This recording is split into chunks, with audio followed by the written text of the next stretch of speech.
Need 2 päeva juhtimiskoolitust on pannud väga palju mõtlema, et mis on juhtimises oluline. Et kui igapäevaselt me kaotame ennast väga tihti ära justkui nagu spetsialisti ülesannetesse või asjade ärategemisse, siis inimeste juhtimine justkui ununeb.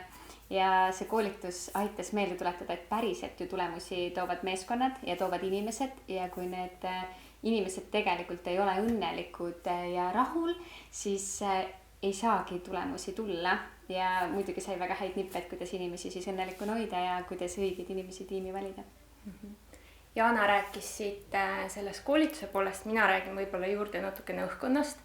Et kui sa mõtled, et tuled siia koolitusele ja siis sa pead ennast tutvustama ja rääkima, siis tegelikult minu arust see connection, mis meil on tekkinud siin ka teiste osalejatega, on sedavõrd soe ja tore ja see, et me kuuleme pidevalt ka mingeid muid arvamusi, et Alar lihtsalt lükkab meid nendesse olukordadesse ja aitab sellel omavahel suhtlusel ka kaasa. Ja minu arust see on tohutult suur väärtus, et me saame jagada sellel koolitusel erinevate juhtide vaatenurki ja kogemusi, et see annab sellele minu arust veel selle juurde. Ja et siin on nagu mõnus olla ja kogu aeg on sulle see vau-efekt, nagu aeg läheb nii kiiresti, et appi, paus.